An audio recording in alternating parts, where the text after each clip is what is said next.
જય શ્રી કૃષ્ણ બાળકો, કેમ છો બધા? મજામાં તો છો ને? હું પણ મજામાં છું.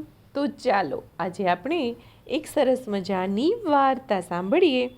બાળકો, વાર્તાનું નામ છે પરખ શક્તિ. એક સરસ મજાનું સરોવર હતું. આ સરોવરની અંદર અનેક જીવો રહેતા હતા. અહીં અનેક બતક રહેતા હતા. અને એક બતકે ઈંડા પણ મૂકેલા હતા. આ બતકના ઈંડામાંથી બતક આવવાનો સમય થયો હતો.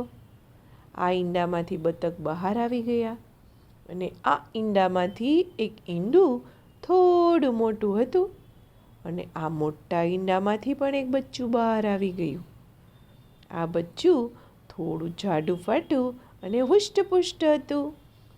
બચ્ચાની માં કહે, આ બધામાં તું થોડું મોટું છે. બીજા બધા જ બચ્ચા નાના નાના છે. બચ્ચાની માને પણ નવાઈ લાગી. મોટા ઈંડામાંથી આવેલું બચ્ચું નિરાશ થઈ ગયું. એ તો દુઃખી થઈ ગયું. આ મોટા ઈંડામાંથી આવેલું બચ્ચાએ એની માની સાથે જન્મતા જ બચ્ચા સામે નજર મારી. બીજા બચ્ચા તેની સામે જોઈ અને હસતા હતા. એક બચ્ચું કહે, તું અહીંથી જતો રહે. તારી અહીં કાંઈ જ જરૂર નથી. તું બીજા કરતાં થોડું જુદું છે. આવું બોલી સૌ નાના નાના બચ્ચા એનાથી દૂર થઈ ગયા. પેલા મોટા ઈંડામાંથી આવેલું બચ્ચું દુઃખી હતું. એ તો બિચારું રડવા જેવું થઈ ગયું, કેમ કે એને તો બધાની સાથે રહેવું હતું. અને આ બતકના બચ્ચા નાના નાના તો એને કહેવા લાગ્યા કે તું અહીંથી જતું રહે, તું અહીંથી જતું રહે. બતકના બચ્ચાની માં એના આ બચ્ચાને લઈ અને તરવા લઈ ગઈ. મોટા ઈંડામાંથી આવેલું બચ્ચું તો તરવા ગયું. તળાવમાં તરતા બીજા બચ્ચાએ એનો સ્વીકાર ન કર્યો. આ બચ્ચાને કોઈએ એની ટીમમાં ન રાખ્યું અને એકલું એકલું પેલું બચ્ચું તો રહેતું હતું. હવે તો તે નિરાશ થઈ ગયું.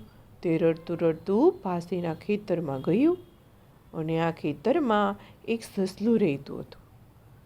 સસલું ત્યાં બેઠું હતું ને બધું જોતું હતું.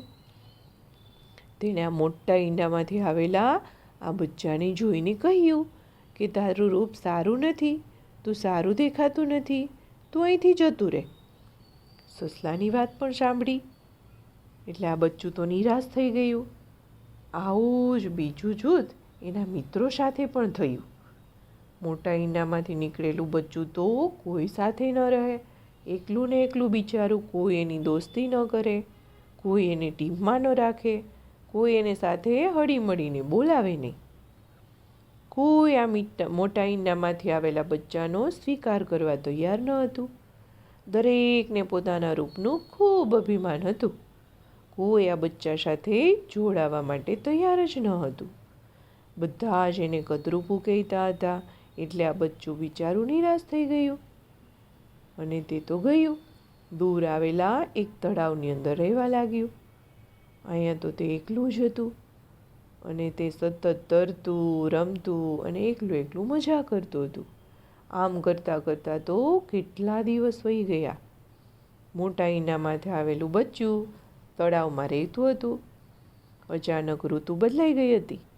એક દિવસની વાત છે. હંસોનું ટોળું અહીંથી પસાર થતું હતું. અનેક હંસ શાંતિથી ઉડતા હતા. એક મોટું ટોળું ત્યાં નીકળ્યું હતું અને આ ટોળા તરફ જોતા મોટા ઈંડામાંથી બહાર આવેલા બચ્ચાને થયું, આ કેટલા સુંદર પંખી છે. આ પંખીના ટોળાને જોઈ તો એને ખૂબ નવાઈ લાગી કે આટલા સરસ પંખી, કેટલી નાજુક નમણી એની ડોકો, કેટલા સુંદર એના પીછા અને એકદમ સ્વચ્છ પક્ષીઓ છે. મોટા ઈંડામાંથી આવેલા બચ્ચાએ જોયું તો એક પંખી એની તરફ આવતું હતું. એક હંસ એની તરફ આવતો હતો અને મોટા ઈંડામાંથી આવેલા બચ્ચાને થયું, આ હંસ પણ મારી મશ્કરી કરશે હમણાં. મને કહેશે કે તું તો કેટલું કદરૂપું છે, કેટલું અલગ છે, એ મારી મજાક કરશે. આવું વિચારી તે પેલા આવનારા હંસ સામે જોતું બેઠું હતું. ત્યારે હંસ તો એની નજીક આવ્યો અને હંસે આવીને એમને કહ્યું, ભાઈ તું તો અમારા સમાજનો જ છે. હું તને અહીં લેવા અને બોલાવવા માટે આવ્યો છું. તું અમારી સાથે ચાલ, અમારી સાથે રમ અને અમારી સાથે જોડાય એ માટે હું તને અહીંયા લેવા આવ્યો છું. પહેલાં તો આ મોટા ઈંડામાંથી આવેલા બચ્ચાને નવાઈ લાગી. તેને તો આ વાત સાચી જ લાગતી ન હતી, કેમ કે બધા જ બચ્ચાઓ તેના કહેતા હતા કે તું તો કેટલું કદરૂપું છે, કેટલું જુદું દેખાય છે, સાવ અલગ છે, અને આ પક્ષીએ મને આવું કહ્યું. પછી પાણીની અંદર એનો ચહેરો દેખાતો હતો, તો એણે જોયું તો પોતે તો ખૂબ સુંદર દેખાતું હતું. તેના મન અને મગજમાંથી પોતે કદરૂપું છે ને એ વાત આજે નીકળી ગઈ, અને પોતાના જેવા જ દેખાતા અને સ્વીકાર કરતા લોકોને જોઈ અને હંસના બચ્ચાને તો આનંદ થયો કે આજે તો મારો સ્વીકાર થયો, આજે કોઈ મારી સાથે મિત્રતા કરી, કોઈ મારી સાથે રમશે, હવે હું કોઈની ટીમમાં રહી શકીશ. એટલે હંસ તો ખૂબ ખુશ થઈ ગયું અને તે પેલા હંસના ટોળા સાથે જતું રહ્યું.